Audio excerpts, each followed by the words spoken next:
Hello students, आज हम लोग एक बहुत इंपॉर्टेंट पैरामीटर को डिस्कस करने वाले हैं आज के लेक्चर में, जो कि एक्सेलरेशन होता है। वेरी इंपॉर्टेंट पैरामीटर, मोशन का वो पैरामीटर जो बहुत ज़्यादा इंपॉर्टेंट माना जाता है, जिसे हम लोग कहते हैं एक्सेलरेशन।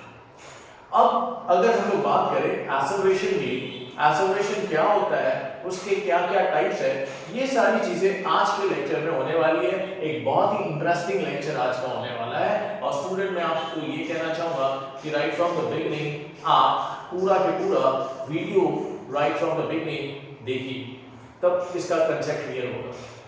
लेकिन अब एक्सेलरेशन स्टार्ट करने के पहले मैं एक दो बड़ी इंपॉर्टेंट, छोटी टर्म है लेकिन बहुत ज़्यादा इंपॉर्टेंट है, कई सारे स्टूडेंट्स को ये टर्म समझती नहीं है, इसलिए आप ये दो टर्म पहले क्लियर कर लीजिए। सबसे पहले हम बात करेंगे यूनिफॉर्म मोशन की।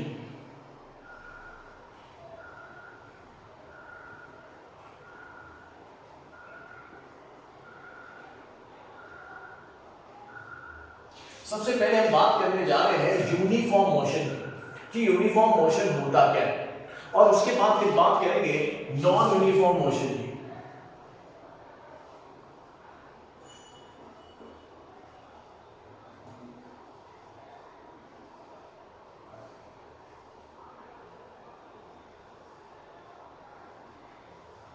स्टूडेंट, ये बहुत इंपॉर्टेंट टर्म्स है, एक यूनिफॉर्म मोशन और एक नॉन यूनिफॉर्म मोशन।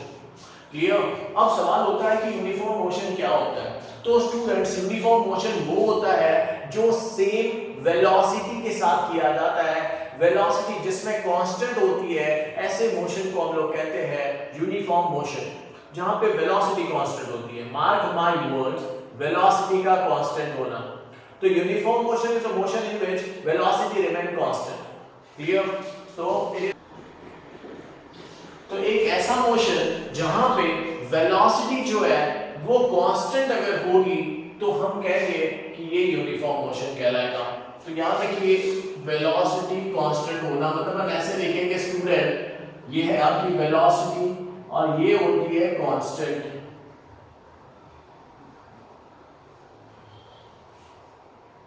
वेलोसिटी जहां कांस्टेंट होती है, ऐसे मोशन को हम लोग कहते हैं यूनिफॉर्म मोशन। क्लियर?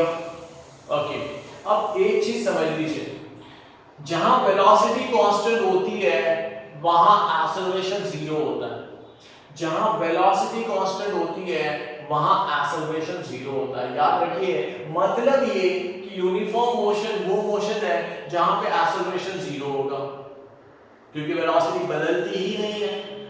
तो स्टूडेंट, वेलोसिटी कैसे बदलेगी?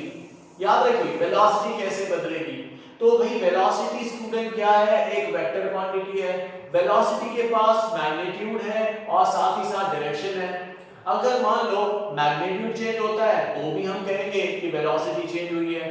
अगर मान लीजिए डायरेक्शन चेंज होता है वेलोसिटी का, तो भी हम कहेंगे कि वेलोसिटी चेंज हो रही है। तो इसका मतलब ये है कि अगर डायरेक्शन हो या मैग्नीट्यूड हो, अगर दोनों में से कोई एक भी चेंज हो जाता है तो हम कहते हैं कि वेलोसिटी चेंज हो जाएगी। और अगर वेलोसिटी चेंज होगी तो फिर वो यूनिफॉर्म मोशन नहीं रहेगा। अगर वेलोसिटी चेंज होगी तो वो यूनिफॉर्म मोशन नहीं रहेगा, फिर वो क्या बन जाएगा? तो फिर वो बन जाएगा नॉन यूनिफॉर्म मोशन। जहां वेलोसिटी चेंज होती है स्टूडेंट, वो मोशन फिर कहलाता है नॉन यूनिफॉर्म मोशन। तो यहां हम लोग लिख सकते हैं, it is the motion in which velocity of the body changes.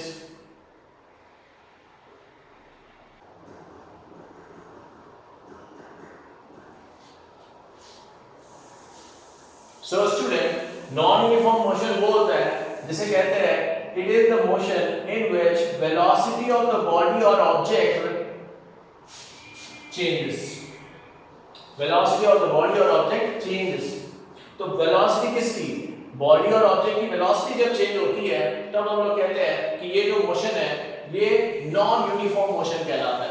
Non uniform, uniform का मतलब होता है एक जैसा, कांस्टेंट। क्या कांस्टेंट? Velocity constant. यहां पे नॉन यूनिफॉर्म मतलब चेंज होने वाला। क्या चेंज हो रही है? वेलोसिटी चेंज हो रही है। मतलब आप यहां लिख सकते हैं शॉर्ट में कि यहां पे वेलोसिटी जो है वो कांस्टेंट नहीं है का मतलब होता है हम यहाँ इस तरीके से क्रॉस कर देंगे। तो आप दोनों को डिफरेंस जरा समझ लीजिए, यहाँ v इक्वल्स टू कांस्टेंट और यहाँ v is not equals to constant. तो इसका मतलब है वेलोसिटी यहाँ चेंज होती है। और स्टूडेंट एक चीज याद रखिए, यहाँ पे वेलोसिटी कांस्टेंट है तो यहाँ एक्सेलरेशन 0 होता है। एक चीज याद रखिए, यूनिफॉर्म मोशन में एक्सेलरेशन 0 होता है क्योंकि वेलोसिटी बदलती ही नहीं है। लेकिन यहाँ की अगर मैं बात करूँ, यहाँ जो वेलोसिटी बदली है, यहाँ वेलोसिटी बदलती है। और वेलोसिटी कैसी बदलती है स्टूडेंट? तो आपका आंसर होना चाहिए डायरेक्शन के साथ वेलोसिटी बदल सकती है, मैग्नीट्यूड के साथ वेलोसिटी बदल सकती है। तो अगर दोनों में से एक भी चेंज होता है या फिर दोनों भी चेंज होते हैं तो हम लोग यही कहेंगे कि वेलोसिटी चेंज हो चुकी है। और जब भी वेलोसिटी चेंज होती है स्टूडेंट तो उस केस में एक्सेलरेशन सामने आता है। तो यहाँ पे वेलोसिटी जब चेंज ही नहीं होगी तो एक्सेलरेशन सामने नहीं आएगा। तो यूनिफॉर्म मोशन के केस में एक्सेलरेशन आपका 0 रहने वाला है। इतना याद रखिए कि इस केस में आपका एक्सेलरेशन जो है वो 0 रहेगा स्टूडेंट। लेकिन इस केस में जहां वेलोसिटी चेंज हो रही है, वेलोसिटी कांस्टेंट नहीं है, उस केस में आपका एक्सेलरेशन कभी भी 0 नहीं होगा। Acceleration will have some value. ये दोनों का डिफरेंस याद रखिए स्टूडेंट। जहां वेलोसिटी बदलती है तो एक्सेलरेशन 0 नहीं होगा, यहां वेलोसिटी कांस्टेंट थी तो ये एक्सेलरेशन जो है वो यहाँ 0 था। लेकिन यहाँ की अगर बात करते हैं एक्सेलरेशन 0 नहीं होगा, acceleration will have some value. तो याद रखिए यूनिफॉर्म मोशन की अगर बात करें तो एक ऐसा मोशन जहां पे वेलोसिटी जो है वो कांस्टेंट रहती है, ऐसे मोशन को कहते हैं यूनिफॉर्म मोशन। इसका एग्जांपल अगर मैं दूं आपको तो हम ये कहेंगे कि a body moves along a straight path in a same direction with a constant speed। जरा ध्यान दीजिए, कई सारे स्टूडेंट में अक्सर ये गलती कर बैठते हैं कि वो स्पीड कांस्टेंट बोले तो नहीं बोलते यूनिफॉर्म मोशन। याद रखिए स्पीड एक स्केलर क्वांटिटी है, स्पीड का मतलब होता है मैग्नीट्यूड। अगर डायरेक्ट स्पीड कांस्टेंट हो और डायरेक्शन बदल रही हो तो क्या हम ये कहेंगे कि वेलोसिटी कांस्टेंट है? नो, क्योंकि वेलोसिटी जहां कांस्टेंट होती है वही यूनिफॉर्म मोशन कहलाता है। स्पीड कांस्टेंट होने से यूनिफॉर्म मोशन नहीं कहलाएगा, वेलोसिटी के कांस्टेंट होने से यूनिफॉर्म मोशन कहलाएगा। क्लियर? तो एक छोटा सा एग्जांपल ले लेते हैं। देखिए suppose we have a car, एक कार बना लेते हैं। यहाँ पे ये कार जो है वो मूव कर रही है, ये कार जो है यहाँ मूव कर रही है। इस कार की यहाँ की स्पीड जो है, ये स्पीड हम लोग ले लेते हैं 10 मीटर पर सेकेंड। आगे बढ़ती है कार और बी पे पहुंचती है। This is A position, this is B position और कार यहाँ पे भी सेम स्पीड के साथ ही पहुंची है। इसकी स्पीड जो है स्टूडेंट ये भी हम कहेंगे 10 मीटर पर सेकेंड। तो एक पोजीशन से दूसरे पोजीशन पे कार पहुंची, स्पीड सेम है, एक ही डायरेक्शन भी सेम है। डायरेक्शन उसका स्ट्रेट डायरेक्शन की बात करें तो डायरेक्शन सेम और मैग्नीट्यूड भी सेम, ये मैग्नीट्यूड है। तो आप मुझे बताइए डायरेक्शन भी सेम, मैग्नीट्यूड भी सेम, तो क्या ये यूनिफॉर्म मोशन होगा? यस, ये है यूनिफॉर्म मोशन। क्यों? क्योंकि वेलोसिटी जो है हर जगह पे सेम है। यहाँ पे भी 10 मीटर पर सेकेंड थी, यहाँ पे भी 10 मीटर पर सेकेंड है और साथ ही साथ दोनों का डायरेक्शन सेम है। यहाँ पे भी डायरेक्शन सेम है, यहाँ पे भी डायरेक्शन सेम है। तो हम कहेंगे this is an example of uniform motion. This is an example of uniform motion. Now see next example. Example number 2. There is one more example. This was example number 1. Now we'll discuss example number 2. Now in second example, again I take one car which is moving with constant speed. So there is a car and the speed of the car I'm just going to take here 10 meter per second. ये car जो है 10 metre पर second से move कर रही है। ये car आगे बढ़ती है, ये कार आगे बढ़ती है और यहाँ पे इस कार की स्पीड जो है, यहाँ पे इस कार की स्पीड जो है, हमने इस कार को इस तरीके से बना लिया। थोड़ा सा ध्यान रखिए स्टूडेंट, ट्रैक चेंज कर रहे हैं हम लोग। ओके, तो ये कार यहाँ से इधर, तो ये है इसका बी पोजीशन, ये ए पोजीशन थी। अब ये कार इस डायरेक्शन में चेंज हो गई। अब यहाँ की जो स्पीड है इसकी, ये स्पीड भी हमने 10 मीटर पर सेकेंड लिखी हुई है।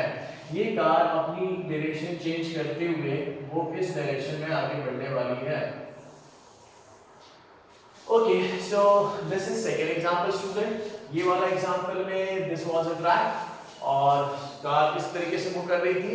अब यहाँ देखिए, ये पॉइंट है ए, ये पॉइंट है B.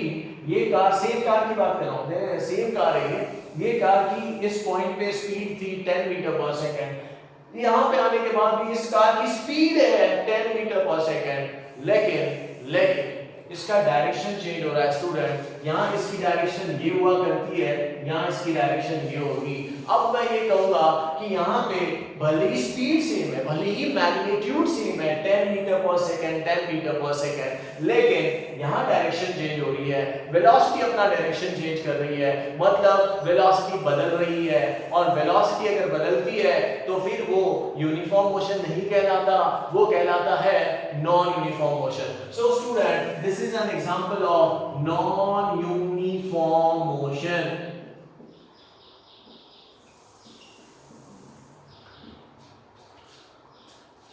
So this is non-uniform motion and this is uniform motion. So I hope it is understood कि आपको ये समझा होगा कि यूनिफॉर्म मोशन क्या होता है और नॉन यूनिफॉर्म मोशन क्या होता है। स्टूडेंट बार-बार इस वीडियो को देखिए, आपके कंसेप्ट्स क्लियर होंगे, ठीक है। और मीनवाइल ये आप अपनी कॉपी भी मेंटेन कीजिए, इसे कॉपी कीजिए अपने इसमें, you will get benefited, right. Thank you so much. इसके नेक्स्ट लेक्चर में मिलते हैं।